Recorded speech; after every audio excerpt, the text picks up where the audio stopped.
Hello and welcome back. अब देखिए comparison of surds. Surds मतलब जो रूट वाला टर्म्स होता है ना, उसको सर्ड्स बोलते हैं। तो हम कैसे चेक करेंगे कि कौन सा बड़ा है कौन सा छोटा है, ठीक है। तो देखो इस तरह का प्रॉब्लम होता है, जैसे कुछ दे दिया, ठीक है, root 7 plus root 1, root 6 plus root 2। अब आपको चेक करना है कि कौन सा बड़ा है कौन सा छोटा है।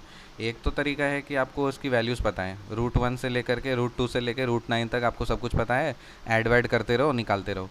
लेकिन उतना करने की ज़रूरत नहीं है, किसको याद रहता है, ज़रूरत नहीं है। अगर आप मान लीजिए ये रूल नहीं भी पता है तो आप रूट निकाल लीजिए और ऐड कर दीजिए, तो उससे भी पता चल जाएगा। हालांकि आपका टाइम किल होगा, तो टाइम सेव करने के लिए हम क्या करेंगे, हम लॉजिक याद रखेंगे। तीन तरह के कैटेगरीज के प्रॉब्लम बनते हैं। एक होता है सेम सम का। सेम सम कहने का मतलब है, यहाँ पे देखो रूट 7 प्लस रूट 1 है ना, तो 7 प्लस 1 8 हो गया। राइट साइड में देखो 6 प्लस 2 8 हो गया। तो इसको हम क्या बोल रहे हैं, same sum type of problem है। फिर नेक्स्ट कैटेगरी की प्रॉब्लम है सेम प्रोडक्ट।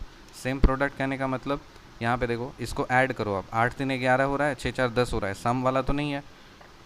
मल्टीप्लाई करो, 8 3 24, 6 चौक 24, मतलब सेम प्रोडक्ट वाला प्रॉब्लम है, ठीक है।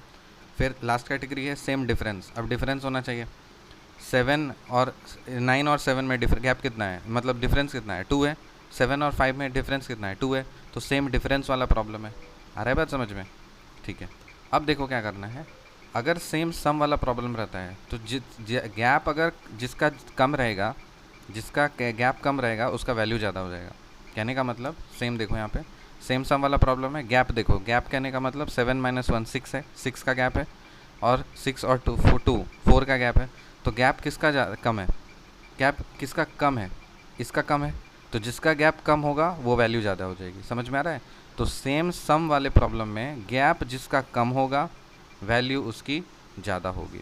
गैप जिसका कम होगा, देखो यहाँ पे सेम सम वाले प्रॉब्लम में गैप जिसका कम होगा उसकी वैल्यू ज़्यादा होगी। तो गैप इसका 6 - 2 4 है, 7 1, इसका गैप 6 है।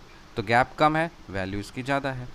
सेकेंड देखिए, सेम प्रोडक्ट वाले प्रॉब्लम में अगर रहेगा तो गैप जिसका ज़्यादा रहेगा वैल्यू उसका ज़्यादा रहेगा। तो सेम प्रोडक्ट वाला प्रॉब्लम है, तो गैप कितना है इसका 5 है, गैप कितना है 2 है। तो गैप इसका ज़्यादा है तो इसकी वैल्यू ज़्यादा हो गई। गैप इसका ज़्यादा है ना, 8 - 3 5 है, 6 - 4 2 है, तो गैप इसका ज़्यादा है तो इसकी वैल्यू ज़्यादा हो गई। अब देखिए सेम डिफरेंस वाला अगर प्रॉब्लम रहेगा तो जो डिजिट की वैल्यू कम रहेगी, जिसकी फर्स्ट वाला मतलब फर्स्ट टर्म का डिजिट का वैल्यू जो इसका कम रहेगा उसका वैल्यू ज़्यादा होगा। देखो यहाँ पे सेम डिफरेंस वाला प्रॉब्लम है, फर्स्ट डिजिट देखना है। फर्स्ट डिजिट क्या है, 9 है। फर्स्ट डिजिट क्या है, 7 है।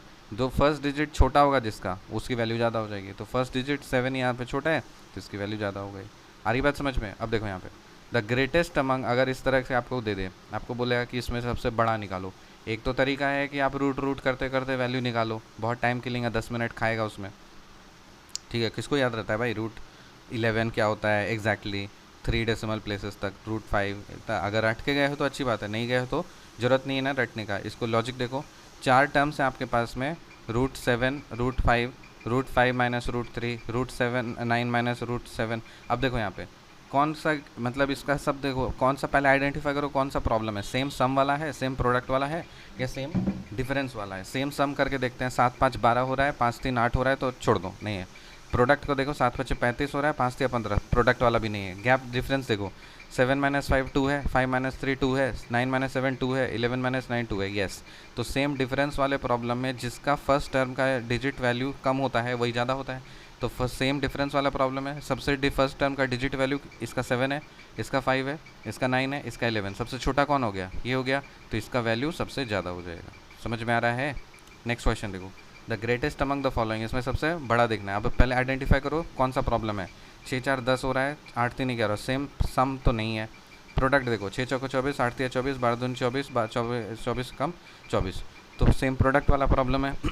तो हमें प्रॉब्लम पता है कि सेम प्रोडक्ट वाले प्रॉब्लम में गैप जिसका ज़्यादा होता है वैल्यू उसकी ज़्यादा होती है। तो इसका गैप कितना है, 6 माइनस, इसका गैप 2 है, इसका गैप 5 है, इसका गैप 10 है, और इसका गैप 23 है। तो 23 का गैप सबसे ज़्यादा हो गया तो इसकी वैल्यू सबसे ज़्यादा हो जाएगी। समझ में आ रहा है। तो इसको याद रखिए। See in the next video, till then bye.